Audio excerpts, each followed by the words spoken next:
अस्सलामुअलैकुम दोस्तों, मैं हूं इसरार अली और आप देख रहे हैं पुरस्कार आवाज।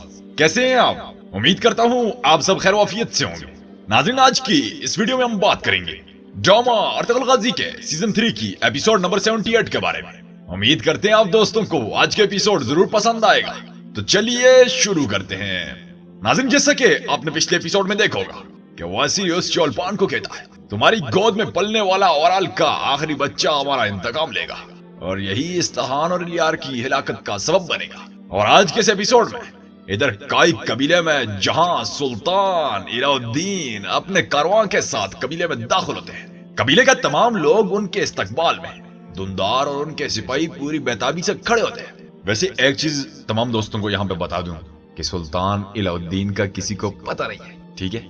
जैसे ही सुल्तान इलाउद्दीन उनके पास पहुंचते हैं तो कहते हैं, मैंने इर्द गिर्द के लोगों से अर्तुगरुल साहब की शोहरत सुनी और उनकी तारीफें सुनी। मैं भी उनसे मिले बगैर नहीं रह सका और मैं यहाँ पहुंच गया। मेरा इरादा आपके साथ पुरअमन और मुस्तकिल तिजारती ताल्लुक कायम करने का है। हलब में मुझे अबू मंसूर मोहम्मद के नाम से जाना जाता है।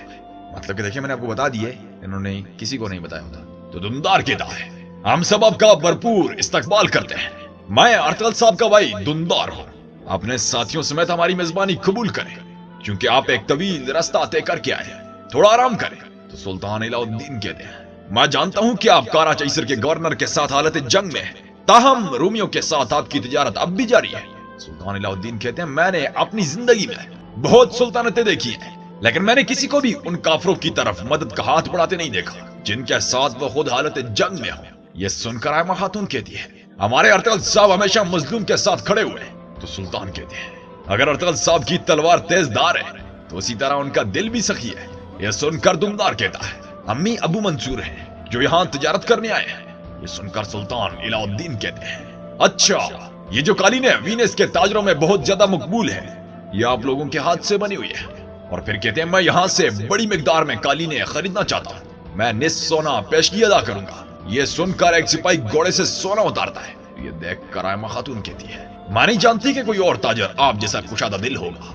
दुंदार उनसे सोना लेकर कहता है, आप हमारी कालीनों से खुश होंगे, आपको इस पर कोई पछतावा नहीं होगा।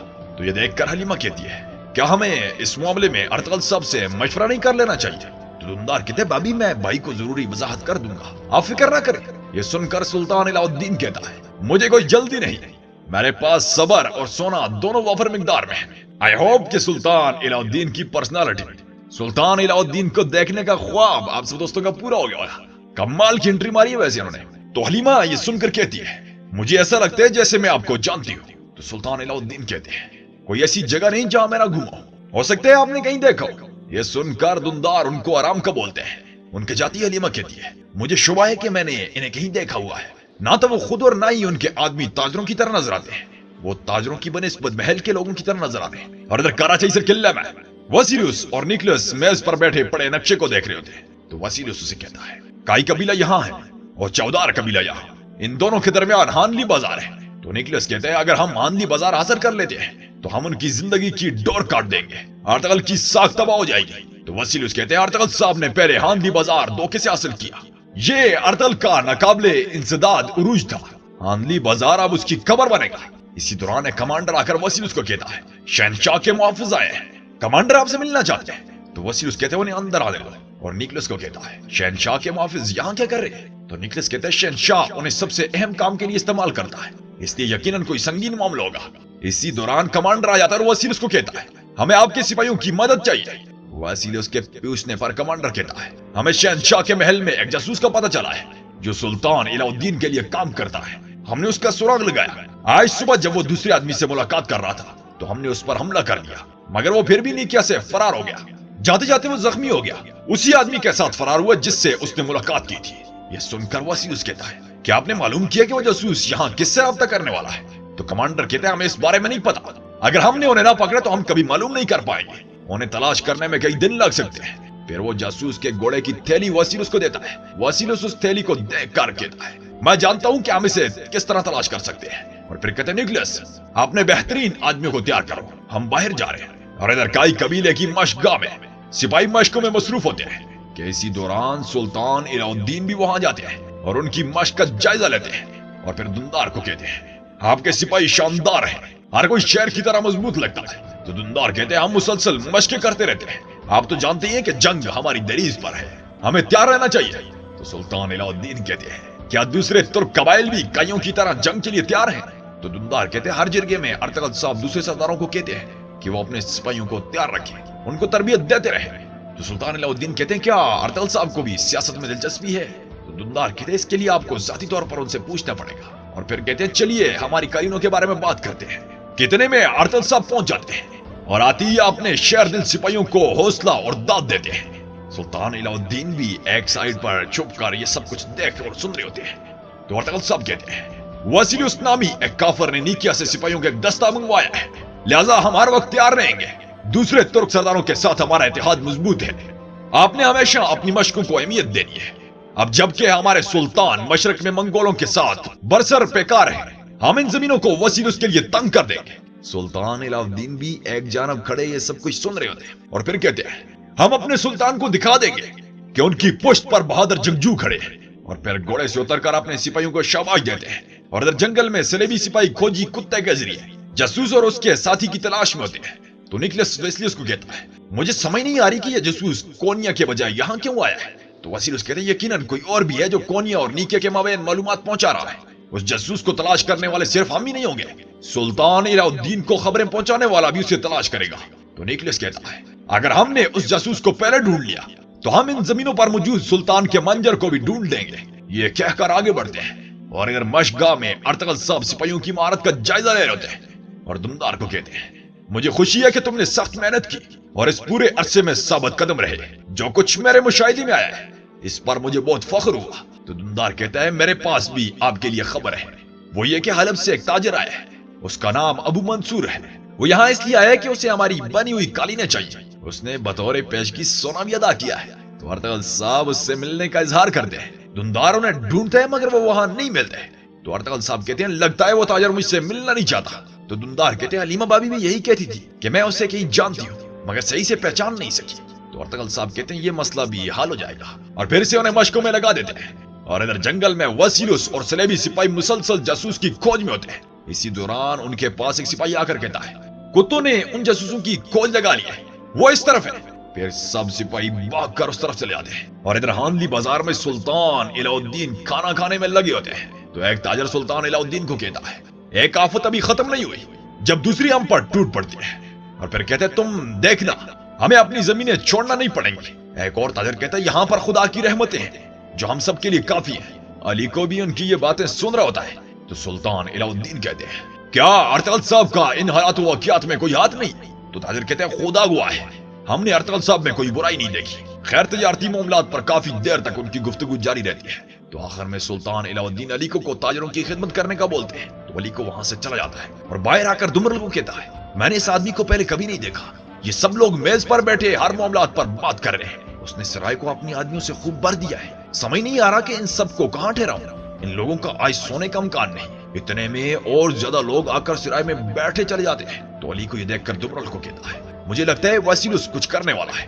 तो दुमरल कहता है इत्मीनान रखो, हमारे सिपाही सुबह तक अपनी पलकें भी नहीं चपकाएंगे।